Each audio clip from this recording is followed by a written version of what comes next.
श्री निम्बार्क संप्रदाय के परम सिद्ध संत श्री काठिया बाबा जी महाराज, श्री रामदास जी काठिया बाबा भगवत प्राप्त जीवन मुक्त सिद्ध संत थे, जिनका पुराना काठिया स्थान है। बड़ा चमत्कारिक जीवन चरित्र है उनका। हमारे पूज्य श्री व्यासनंदन जी तो भली भांति उस परंपरा को अच्छी प्रकार से जानते हैं। तो जब उस जमाने में गुरुजी ये पता चलता था कि कोई राजा दर्शन करने आया है महाराज के, तो श्री रामदास जी काठिया बाबा बंगाली जहाँ बैठकर भीख मांगते हैं, उनके पास में चद्दर बिछा के बैठ जाते हैं और अपनी तरफ से ढेला पैसा वहाँ फैला लेते हैं। तो राजा महाराजा आते, अरे बोले इसके बारे में बड़ी सुनी थी, बड़े महात्मा है, तो भिखारी है। वो चला जाता। तो वो जो पैसा लेके आते खुद अपनी तरफ से, वो हम भिखारियों में बांट देते और कपड़ा झाड़ के कहते हैं राजा गया माया गई, और फिर अपने स्थान पर चले जाते हैं। अलवर जिले में 2 संत रहते थे, सत्य घटना है। आज भी वो जंगल का क्षेत्र है जो भरथरी की गुफा जिधर है, यहाँ की बात है। गुरु और शिष्य 2 रहते थे, दोनों ही सिद्ध थे। गुरु भी उच्च कोटि के महापुरुष थे, शिष्य भी उसी कक्षा तक पहुँचे हुए थे, बहुत अच्छे संत थे। धीरे धीरे लोगों में प्रसिद्धि बढ़ी और जंगल में लोग उनका दर्शन करने आने लगे। यद्यपि वो असंग थे, कोई आवे ना आवे उससे उनको कोई लेना देना नहीं, पर फिर भी लोग आने लगे। धीरे धीरे बात अलवर के राजा के कान तक पहुंची। तो राजा ने कहा कि इतने अच्छे महात्मा हमारे ही राज्य में जंगल में रहते हैं, इतने समय से, तो चले उनका दर्शन करके आवें। तो राजा हाथी पर बैठा और चला जंगल की ओर। तो महात्मा का जो निवास था वो ऊंचे टीले पर था, माने पहाड़ी जैसी पर था। वहीं पर्णकुटी बनी थी, कुछ सघन वृक्ष लगे हुए थे, वहीं उनका धूना था महात्मा का। तो उनको दूर से दिखाई पड़ गया कि हाथी पर बैठकर कोई आ रहा है। तो महात्मा अपने शिष्य से बोले कि देखो बच्चा, भगवान की माया हाथी पर बैठकर आ रही है। क्या कहा? भगवान की माया हाथी पर बैठकर आ रही है और ये माया हम दोनों के भजन साधन को चाट जाएगी, खा जाए, समाप्त कर देगी। इसलिए तुम सावधान हो जाओ, मैं भी सावधान हूँ। ये अलवर का राजा है, ये जैसे ही सामने आवे हम तुमको गाली देंगे, तुम हमको गाली देना। शिष्य कांप गया, बोले गुरुजी ऐसे कैसे संभव? अरे बोले देखो, जो मैं कहता हूँ वो करो, नहीं तो माया के चक्कर में गुरु चेला दोनों फंस जाएंगे। झगड़ा करना तुम हमसे, हम तुमसे झगड़ा करेंगे, तुम हमसे झगड़ा करना। हम तुमको गाली देंगे, तुम हमको देना, और मारेंगे पीटेंगे नहीं, पर बस हम धूना का लकड़ उठाएंगे, तुम चिपिया डंडा जो कुछ हाथ में पड़े तुम भी उठा लेना। तब तक झगड़ा करना जब तक राजा वापस न चला जाए। तो शिष्य ने कहा कि गुरुजी झगड़े का कोई कारण होगा तब न झगड़ा किया जाएगा, कोई कारण तो है नहीं।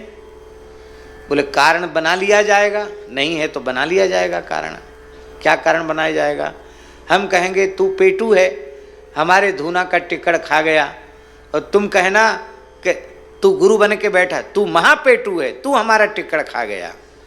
रोटी का झगड़ा करना, देखो देखो आने वाला है, जल्दी करो, नाटक करो। महाराज जी गुरु चेला दोनों ने रोटी वहां थी ही नहीं। बिना रोटी के कलह का कारण नहीं था, बिना कारण के कलह किया।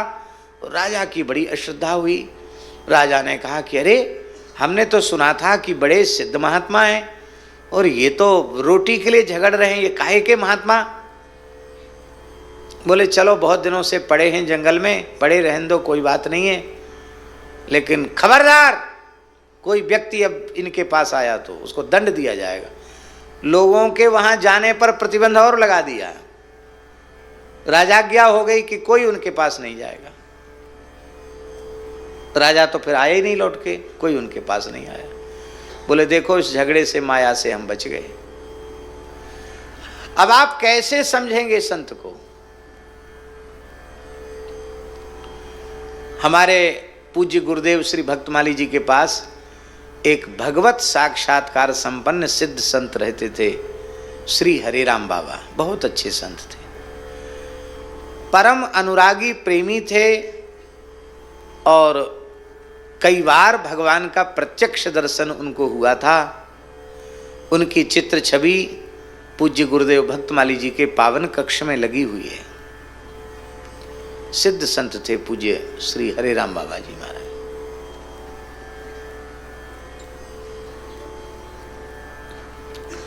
कितनी घटनाएं उनके जीवन की ऐसी हैं जो एकदम अलौकिक घटनाएं हैं।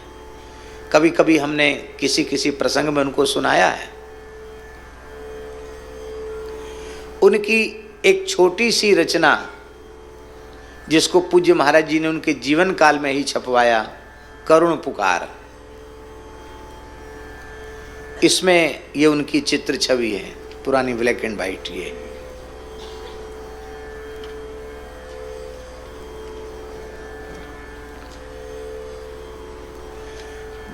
विरह के प्रेम के भाव में सने हुए उनके पद हैं। बहुत अद्भुत उनके रसमय पद हैं। थे तो बहुत, लेकिन जितने महाराज जी को उपलब्ध हो सके उतने महाराज जी ने उनको, ये सुरक्षित रह जाएं इसके लिए महाराज जी ने छपा दिया। बाबा अहरनिश नाम जप करते थे, नाम ही उनका प्राण था और बाहर से व्यवहार इतना कठोर करते थे कि आप समझ ही नहीं सकें कि महात्मा है। और उनकी स्थिति कैसी थी,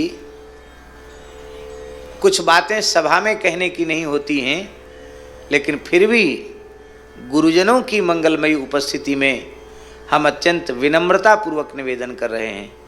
वो महाराज जी से इतना प्रेम करते थे कि वो आसन तो रखते थे जमुना मंदिर में, पर विश्राम करते थे, ज़्यादा से ज़्यादा स्नान ध्यान करने वहाँ जाते, और बाकी ज़्यादा समय महाराज जी के पास रहते थे, भक्तमाली जी के पास। तब उनका तो आसन छोटी सी जगह में रहता था, महाराज जी का सामने छोटी जगह, उसी पर हमारा आसन रहता था।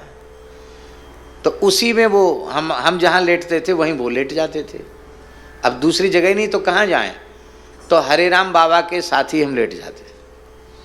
फिर कुछ ना कुछ उनका बच्चा पानी ले आ, बच्चा ये काम कर दे, वो तो उनकी सेवा भी, बच्चा पैर दबा दे, कभी पैर भी दबा देते थे। वृद्ध थे।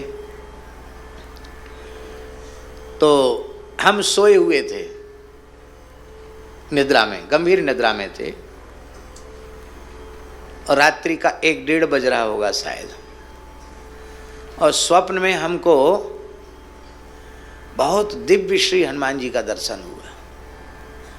विशाल काय हनुमान जी हैं, इतने बड़े बड़े, इतने बड़े बड़े, एकदम तपे हुए स्वर्ण की कांति को लज्जित करने वाली बहुत झब्बादार रोमावली है। मणियों से जटित आभूषण हैं, शरीर से बहुत दिव्य प्रकाश निकल रहा है, और हनुमान जी कीर्तन कर रहे हैं, ताली बजा करके कीर्तन कर रहे हैं। उनकी बड़ी बड़ी दाढ़ें, दांत बड़े बड़े, मुकुट धारण किए हुए हैं, बड़ा अद्भुत स्वरूप हनुमान जी का। तो उसको देख करके, बालक ही तो थे हम डर गए। इतने बड़े हनुमान जी, ऐसे डर गए। अरे भीमसेन उनका स्वरूप देख करके डर गए, तो हम क्या हैं? हम तो कुछ भी नहीं है। महाभारत में वर्णन है। तो जैसे ही हम डरे, भयभीत हुए, तो हम तो स्वप्न में ये देख रहे हैं, और पूज्य बाबा सोते बहुत कम थे, ऐसे तकिया के सहारे टिक कर के नाम जप कर रहे थे। उन्होंने तुरंत मेरी छाती पर हाथ फिराया, बच्चा पंडित डर गया? मैंने नेत्र खोले, बच्चा डर गया? आज तुझे साक्षात हनुमान जी का दर्शन हो गया है। देख, डरना नहीं, मैं निरंतर राम नाम लेता हूँ, हनुमान जी मेरे सामने रहते हैं निरंतर। आज उनकी झलक तुमको मिल गई है, सो जाओ। उसके बाद तो फिर बार बार इस प्रकार की अनुभूतियां शुरू हो गई। ये इसलिए हम निवेदन कर रहे हैं कि उनकी आध्यात्मिक कक्षा ऐसी थी कि उनकी सन्निधि मात्र से एक साधन विहीन व्यक्ति को ऐसी अनुभूति हो गई। ऐसे थे वो, विलक्षण संत थे। और उनकी इस पुस्तक को पढ़ करके एक दिल्ली से माताजी आई, बोले ये संत अभी हैं? हमने कि हाँ हैं। भगवत प्राप्त संत? हमने कि हाँ हैं। तो मुझे दर्शन कराओ। तो हम दर्शन कराने ले गए। 104 वर्ष की आयु में उन्होंने अपने देह का त्याग किया। वृद्ध तो थे ही, वो कपड़े पड़े भी ज़्यादा नहीं पहनते थे, अब तो बहुत वृद्ध हो गए थे, तो कूल्हा टूट गया था, तो कपड़ा ऐसे ही सामने रख लेते थे, बार बार कॉपिन कौन बांधे। वो एक किसको लेके आ रहा है? मैं यहाँ नंगा बैठा हूँ। तो उनको कपड़ा डाल दिया। आकर उसने, माताजी ने प्रणाम किया।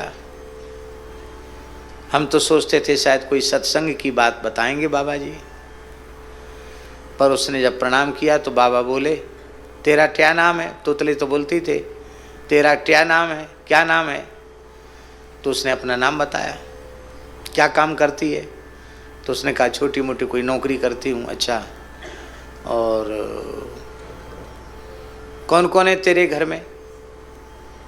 बोले मेरे पिताजी जल्दी चले गए थे, घर का भार मेरे ऊपर आ गया, मैंने सब घर संभाला। तो तेरी शादी हुई कि नहीं हुई? तो उसने कहा मेरे पिताजी पधार गए थे, तो मैंने ही पिताजी वाला भी कर्तव्य और माँ को भी सहारा दिया, तो मैं विवाह नहीं किया। इतना सुनते ही बाबा हाथ जोड़ के कहते देवी मैं तो बुढ़ा हो गया हूँ, अब ब्याह के लायक नहीं हूँ, तेरे हाथ पैर जोड़ता हूँ, तू यहाँ से जा। वो नाराज हो गई।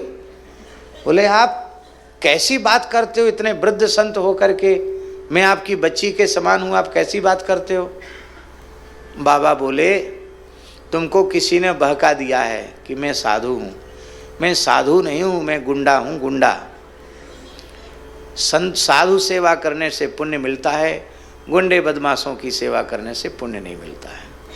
ले जा ले जा ले जा।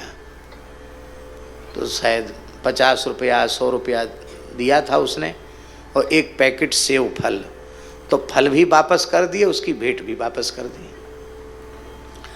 अब वो लेके चली भी गई।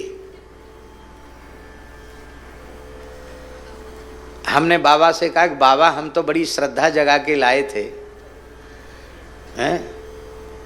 क्योंकि बाबा दक्षिणा रखते नहीं थे, हम लोगों को ही दे देते थे कि भाई कुछ फल भी भगवान को भोग लगेगा तो हम लोग प्रसाद पाने को मिलेगा। वो आपने उसको भगा दिया।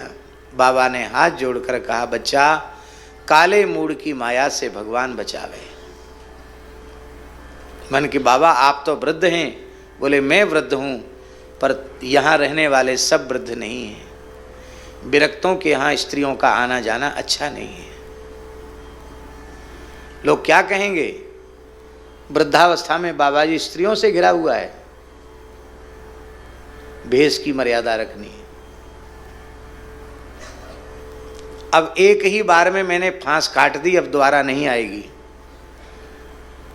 तो हमने कहा बाबा कहीं दोबारा आ गई तो? बोले अब की बार गाली दूंगा। हमने कहा तीसरी बार आ गई तो डंडा रख, बोले डंडा मारूंगा। हमने कहा डंडा खा के भी आ गई तो? इतना सुनते ही बाबा रोने लग गए। बोले ऐसी श्रद्धा यदि संत के प्रति होगी तो भगवान कैसे मिलते हैं उसको साधन बताऊं। ये बात हम इसलिए कह रहे हैं, आप कैसे पहचानोगे कि ये संत हैं? इसलिए सबको संत मानो, अपने में संत के लक्षण देखो, हमारे में संत के लक्षण हैं कि नहीं हैं, तो क्यों नहीं है, और उसके लिए हमें क्या करना चाहिए।